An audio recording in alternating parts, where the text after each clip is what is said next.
Today on the 2020 Awards podcast, we are revisiting Brian DePalma's gangster thriller, Carlito's Way. Are you up against it now, mother? I'm gonna blow your brains out! You think you're big time? You're gonna die big time!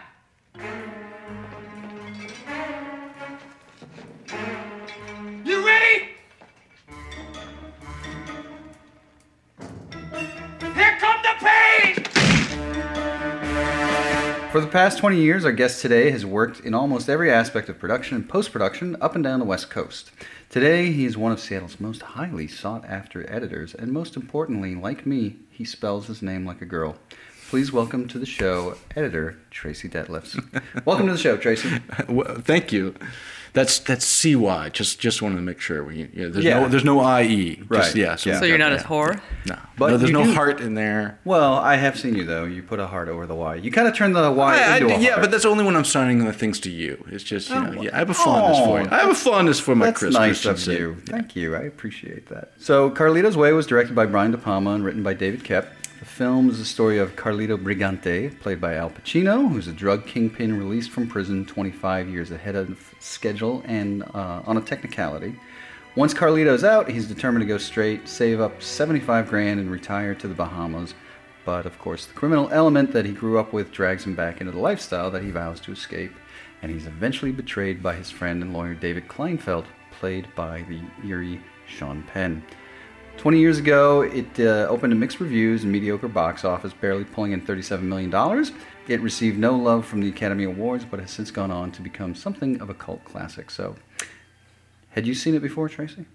I vaguely remembered seeing it before, but I had not. I'd definitely not seen it in a long time, and yeah. I definitely felt it was worthy of consideration. Oh, all right. Really? Yeah.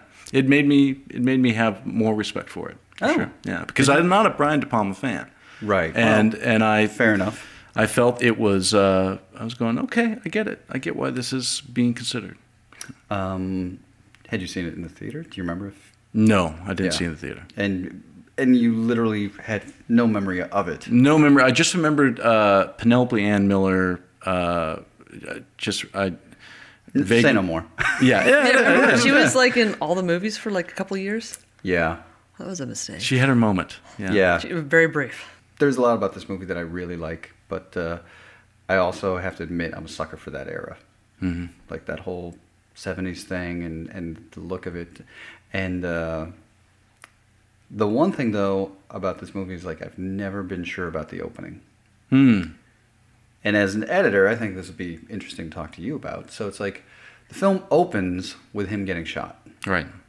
And then as he's lying on the gurney, being wheeled into the ambulance, we go back and hear his story, which takes place over about the last year or so. I've always wondered, like, why open with that ending? Does it, like, what would the movie be like if we didn't have that opening? It sets the stakes. I mean, and the thing I actually love the opening. The opening actually pulled me in immediately. And part of it is, first of all, it's a very 90s opening in terms of the color correction and sort of that purple-blue hue, wash on everything, which becomes a, it's funny because, you see the star being shot right off the bat. And then you see him on the gurney, and it's funny. There was a moment there where you see the doctor, and then he's passing by, and you see his perspective of seeing the cop, and then there's a construction worker, and we're going, "What is this, like the Village People?" Like it's just going by. But then then there's a great shot of the fluorescence, and it starts spinning around, and you start seeing his VO, and he basically assures you. This becomes the sucker punch later, but he assures you, I'm going to make it through this.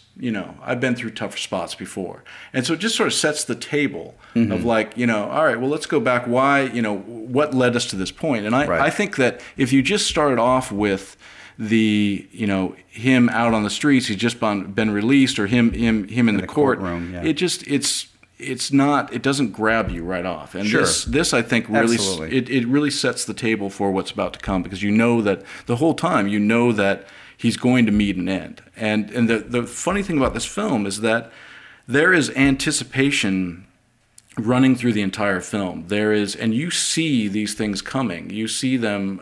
It's funny. He says at one point, if you stop seeing the angles, you're getting old. Well, this movie's all angles that you see. They're telegraphed completely. Right. But what I love about it is that despite seeing all these angles, it still packs a punch. Like the scene that I really loved right off the bat was when he's making the drop with his cousin. Right. And he sets it up. You haven't heard the VO for a while, and then he's going in there and he goes, "We're just going to go in there. We're going to make 30. We're going to drop off this 30, and we're going to have They're friends. They're friends. Yeah, it's going to be friends. Like, what could possibly go wrong?" And you're going, "Oh, I know everything's going to go wrong." And so and he goes in there, and then it's just like. You just see that he's just kind of coiled, like he tries to put the big boss guy at ease, he shows him I've got no gun. Yeah, I got no gun and everything, but he instantly spots the trouble, because every guy, it's like just they know to be looking for their exit, they know to be looking for the danger things, and so he's so trained, and he sees that, okay, that's my trouble spot, and then he starts seeing like where this is going, and you're going, all right, what's this trick shot going to be? It's not a trick shot. That he's, Well, also he looked really nervous. Yeah. Like, why did I do this? Why did I do this? Here we go again. Yeah. I'm back. Yeah. That scene was actually very reminiscent of the scene in The Godfather with Pacino in the restaurant. Absolutely. Where he's sitting there and he's going to go, is it Sollozzo he's supposed to kill or in the cop? And there's that thing Pacino does really well where he doesn't say anything. Yeah. Unfortunately now he says more than he should. Yeah. So but there's that great moment where he's sitting there, you're just watching his eyes darting around, figuring out the angles. Yeah. He's figuring out the angles. Yeah. And how can I get out of this? Well, and it's funny you mentioned The Godfather, because The Godfather is a constant, reminder in this film, because, he keeps trying to get out and they keep pulling me back. It's just got that feel, and there was another Godfather reference in there, I just thought that the great thing editing wise about that scene was that that they, with the sound design, his cousin goes over to do some business with the boss, and then he's just supposed to sit there and relax. It's nothing but relaxing. There's no way he's going to relax, because then the music gets cranked up, and then the girl comes over and there's a little altercation, and then it's like the sound design makes you annoyed, and it makes you oh God, I'm getting on edge here. Something bad's going to happen, and then they keep cutting to the shot of just the cracked door, and and that's a great thing about. And we've established somebody's behind that door. Yeah. It keeps closing and opening a little bit. And he tries to go to the bathroom, and the guy says, no, our bathroom's not working, man. Come back next week, and it'll be fixed. And he's going, oh, confirmed. I'm screwed. So that's when he starts setting up the trick shot and the pool table. But it's just he just sort of keeps ratcheting up that tension of just like, and I'm getting annoyed because of the sound and all this, and then the cuts get quicker and quicker and quicker, and then it's go time when the guy signals the guy come out, and it's just, and there's a great reflection of the guy's glasses that he sees, confirms the guy's coming out to knife his cousin, and it's just, and then it's so funny how that moment where he goes into the bathroom, again, like, in Godfather, and he goes in the bathroom and somehow finds another clip for the gun. He knows to look under. No, he doesn't. He faked it. Oh. He pulled it out and pushed it back in. I reloaded. Oh, he was faking it. Okay, that's great. So it's bravado that kind of gets him. Yeah, it saves him. Right. Yeah. So it was just this. It just like that whole. It's just kind of like, okay, I'm back in the pool. I better start swimming again, and then the movie just takes off from there. Right. Yeah. But even then, he still wasn't back in. That was a one moment. He took the money to invest in the club, and then he was still pretty clean. For the most part, he kind of tried to stay out of everything. Yeah, and he does. He tries to stay out of everything. He tries really hard. Yeah. He tries through the whole movie to stay out of it. Which I think is why. At least for me, I was actually rooting for him at the end. And it's like I find it rare to watch a movie where I'm actually rooting for somebody to do anything. And like, you know, what is interesting about that scene though to me also is that he doesn't save his cousin. Like you think, oh, he's gonna like get them both out of this situation, and in fact, he seems surprised that the cousin is dead. At the end of the scene is like, oh no, we all saw this coming. How come you didn't see it? And he just walks out of there. It's like, oh, poor my cousin, he didn't get out. And, but, you know, it's like, moving on. 6 weeks later. Yeah, I do really like. I mean, that's a great scene to kind of to really get the action going, and it does allow the rest of the movie to kind of unfold slowly, because you've already established like, no, you're going to see like tentpole scenes like this coming up. Apparently, the studios told them the scene was too long. Oh, and then they went in and made it longer. They extended the tension in the scene, and then the studio came back and said, oh, see, we told you it should be shorter. It's much better now. Awesome. Oh, that's so great. That's so great. The old placebo edit. That's great. Speaking of editing, and since you're an editor, I think the elimination of Kleinfeld at the end of the movie, he visits him in the hospital. Yeah. Unbeknownst to Kleinfeld, he takes the bullets. Yeah. And then the assassin walks in, and then we cut to Pacino throwing the bullets into the trash. That to me is like worth the price of admission alone. Yeah. I think that's like some of the, like, I don't know, it's such a simple cut, but it's also one of those cuts as an editor I could see myself struggling with. Like, how do I make this work? And it's funny because there's a lot of editing that is related to comic books, in the sense that or to comic strips. There is editing that is done in those 3 panels in comic strips every day. It's like there's a jump that you make between those 3 panels that you're asking the audience or the reader to make, and it's always like you take comic books where there's that the scene where there's a villain coming down on some poor hapless bystander, and time to meet your maker, or something, and he's the maker, whatever, and then it cuts to a city skyline and a scream, across the skyline, and the imagined death is always much better than the actual scene death, And I think that and you do see Kleinfeld getting shot, but it's by cutting that shorter, by making that just a really brief thing and cutting to that, it's like we always do more damage in our head, in our imaginations, when we're given that power to kind of assume that.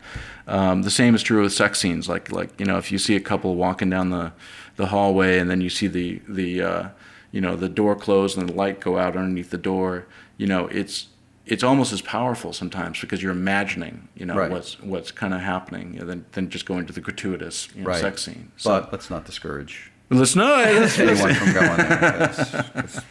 Well, the last 20 minutes of this movie I think are fantastic. Oh, absolutely. It's just like some of the best thrilling, sort of dramatic tension I've seen in maybe the last 20 years. Like, I forgot how great the last 20 minutes of this movie are. And it basically, like, once he gets out of the cab and says, you meet me tonight at the train station. And then the clock is on. And then it's just constantly just like he goes back into the club, and then the guys are waiting, the Italian guys are waiting for him, and they're like, hey, come have a drink with us. And then he's got to escape. What's great is that in that whole scene, there are some great sort of classic, little bits, like the running through the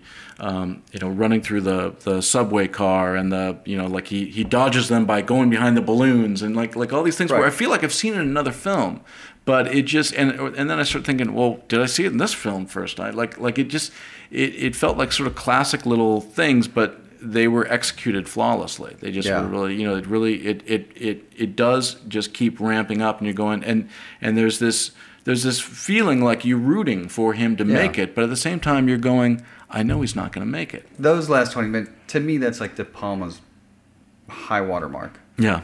I mean, I'm not a big fan of his, but like seriously, like and again, I think the fact that I'm rooting for this character at this point, and it's just you're in the hands of somebody who knows what they're doing. Yeah. Which I don't always feel like when I watch a DePalma movie. Absolutely. I feel like sometimes there's some weird fetish stuff going on that, like, am I just here to watch you get aroused? Did I walk into a Cronenberg movie? What is going on here? Yeah. The one thing that has never worked for me in this movie is the dance stuff with Penelope Ann Miller. Mm-hmm. Maybe because I used to be married to a dancer, and so like I'm aware, like, because I remember watching it with my ex, and she was like, she's not a dancer.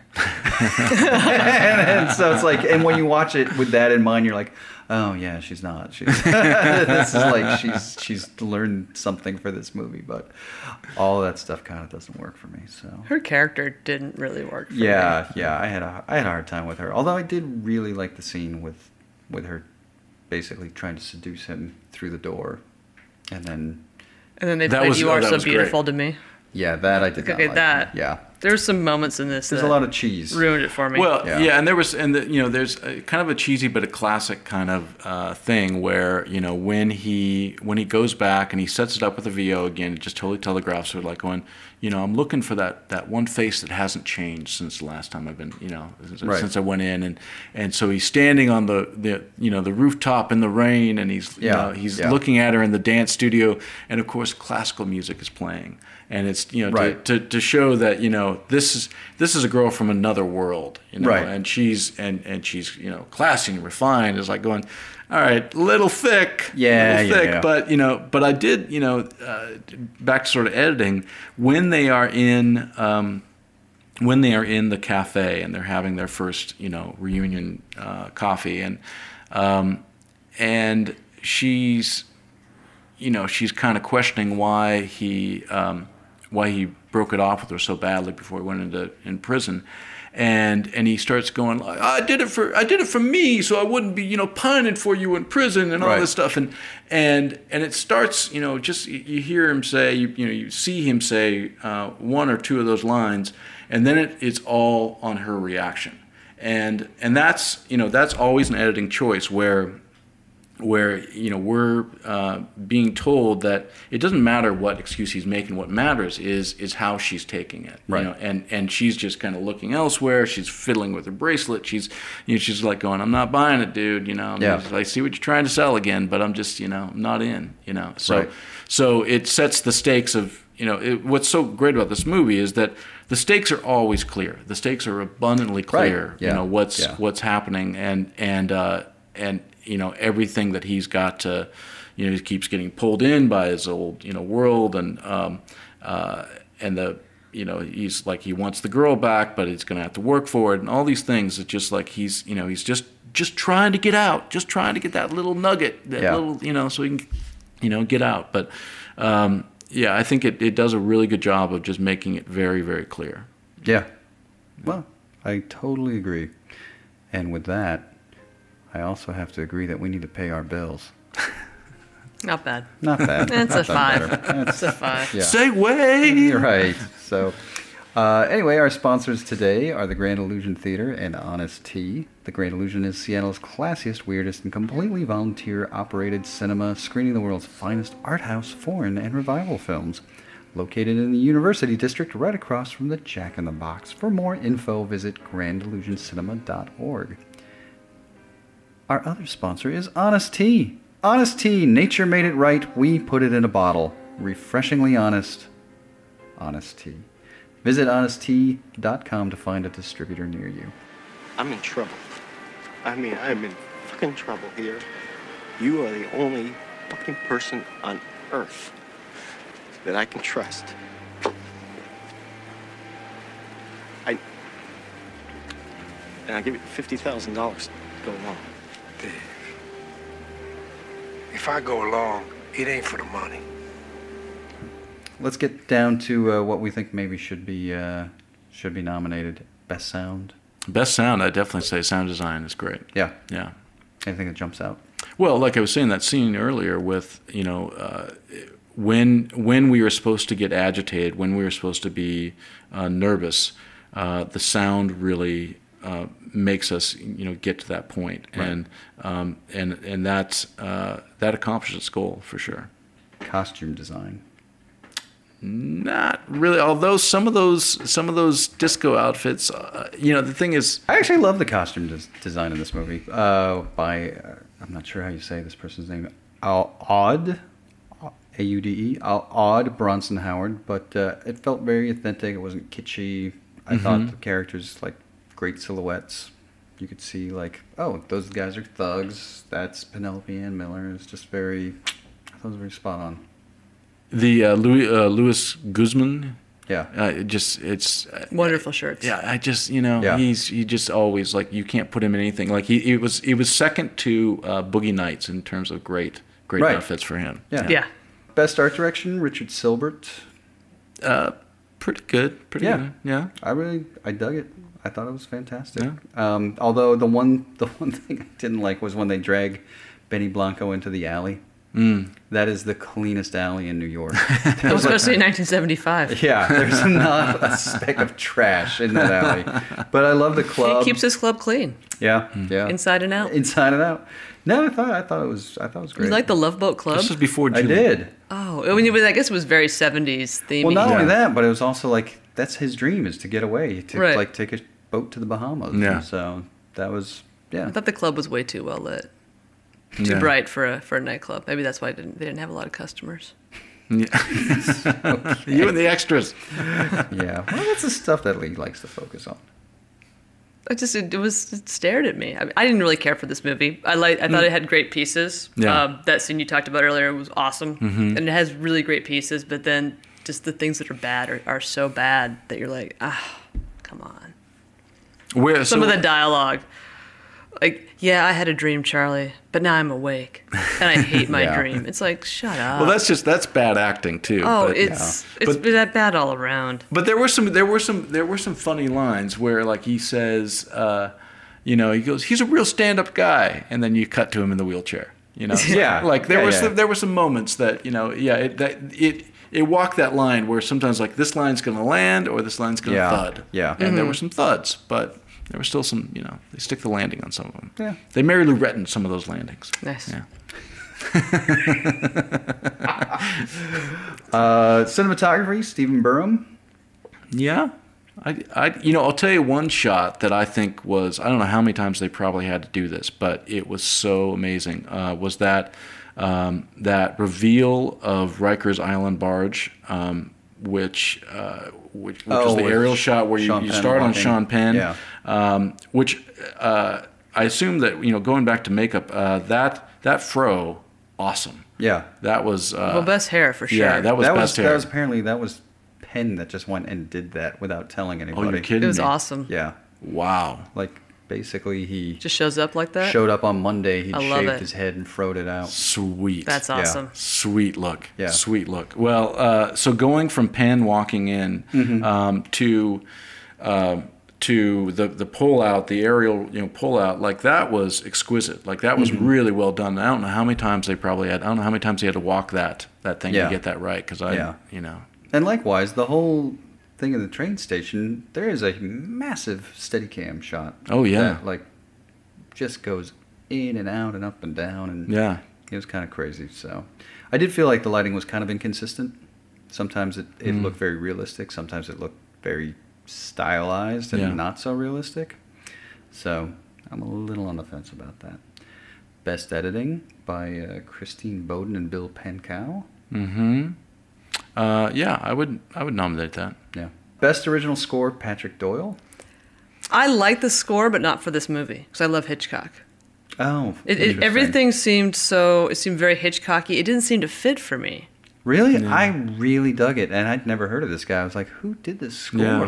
This guy kind of nailed it, I thought. think it'd be cool in like a different movie. Like the scene that really... Like it would be, your son says, our last conversation, he's like, needs more suspense music. Yeah. Really rack up the drama in Cars. Yeah.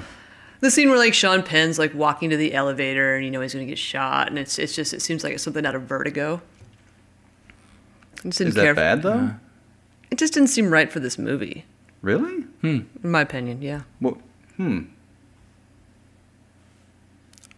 I liked it. I thought it worked. This, I think, is the highlight of the film. Best supporting actor, Sean Penn. He's great. Yeah, Absolutely. Yeah, absolutely. I think this is like his One of his crown jewel. Yeah. Well, he's so good in everything, and he's a great character actor. Yeah. And this Yeah. is just him. He doesn't do a lot of character parts. So sleazy in this movie. He's And great.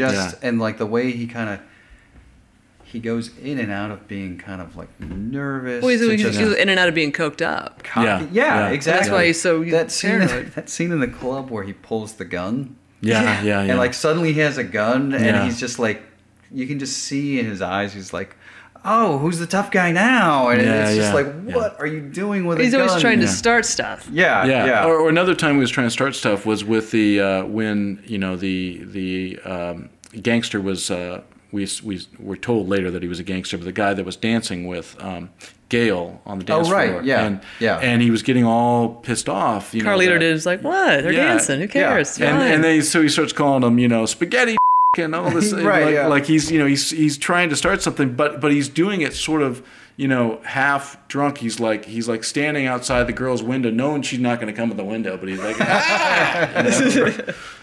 Yeah, I think he's fantastic. I can't believe he wasn't nominated 20 years ago. Yeah. That to me Was it a pretty strong cat? Was there some strong people? I think Malkovich got nominated for In the Line of Fire. Okay, I think this movie just didn't. No one liked this movie 20 years ago. Yeah. And that's why it didn't get anything. You got a Golden Globe nomination, but It did. so did I in that year. Yeah. So. I'm gonna say not only will he get renominated in the 2020s, he will win it. Wow. Think so? Bank it. It depends if people watch this movie again. Yeah. I hope they do. Best Actress, Penelope Ann Miller. No. Okay, moving right along. Best Actor, Al Pacino. Yeah. Yeah? Yeah. He was good. Doesn't mean he's been better. Yeah. He's been much worse, as we know from the year before. Well, He almost made up for Son of a Woman with this one. Almost. But come on. That's a steep that's a steep road to climb. he was okay. Yeah. He's good. I think he's comfortable in this type of role. Yeah. Yeah, that might be he it. definitely is. Which I think is, like, he's fun to watch. Yeah. Like, he seems to get how to play this kind of part. Oh, yeah.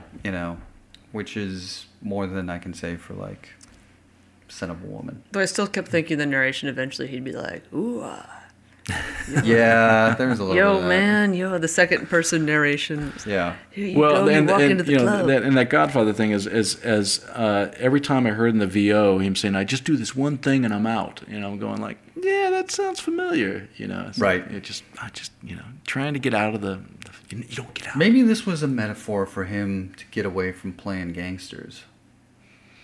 Maybe Did he play a gangster again after this? On Donnie Brasco. Yeah, I don't remember. Is he a gangster in that, or is he a cop? He's a No, gangster. He's the gangster. Yeah. He's the gangster. Yeah. But With see, the last subtle performance by Johnny Depp, it seems, before he went just over the top. Well, Yeah. I think we can say that about a lot of people 20 years ago. Maybe Al Pacino handed it off to him. Oh, they both did. Never mind, I'm sorry.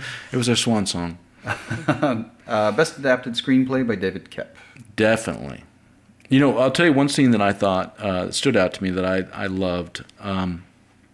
Just a subtle touch, and it was when when Sean Penn Kleinfeld is meeting with Tagliani or whatever, Tony.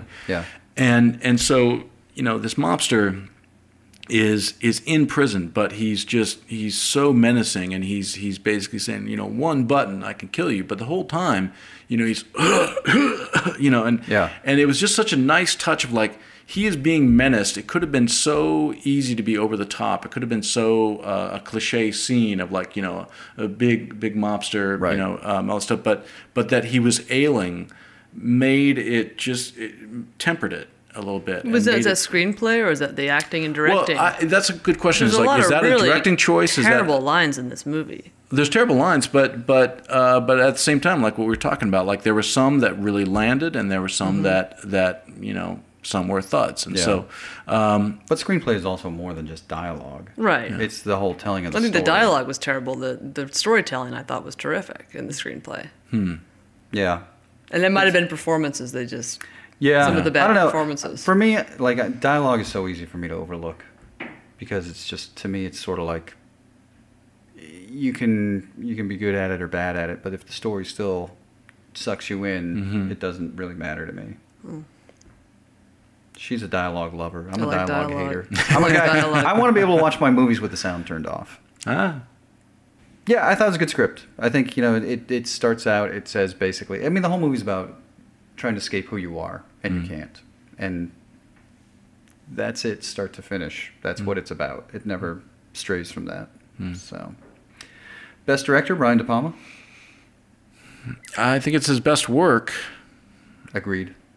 I don't know what I don't know what he's up against, but I'll say for now I'd say nominated. It's a tough year. I think this is a strong year, but I think his name might go down on my list. Maybe not. I don't know. It's got 5 months of movies to watch. I know. Yay. Best picture? No. God. I liked it. I don't know if I'd say best picture.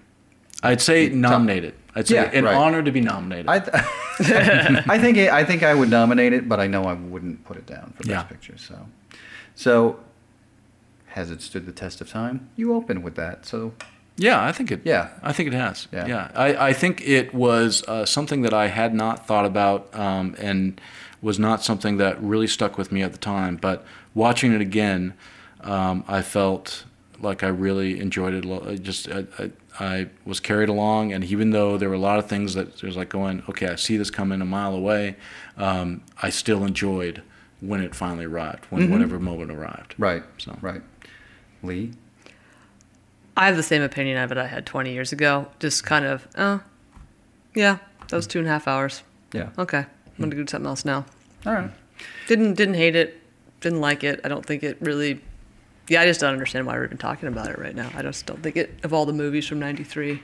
I know, it's no Dazed and Confused, but... I like Dazed and Confused. I think it's because you're Dazed and Confused. No. There are one of other good movies from 93. I don't know. I just don't think this movie's made no impact on me whatsoever. Yeah. I think there's some incredibly strong filmmaking in here. I think, and I think if you like performances, Sean Penn is worth checking it out for sure. Yeah. So, anyway, thanks for joining us, Tracy. Absolutely, my pleasure. I'd like to thank our sponsors today, Grand Illusion Cinema and Honest Tea. If you're a movie lover and would like to support us, you can subscribe to the 2020 Film Club. Your annual subscription gets you into 10 of our monthly for-year consideration screenings here in Seattle, plus a ticket to our annual ceremony in February and a whole bunch of other stuff. It's over $100 value for only $40. Wow. To enroll, just visit 2020awards.org and look for the subscriber link. Until next time, remember, it's never too late to start thinking about the past.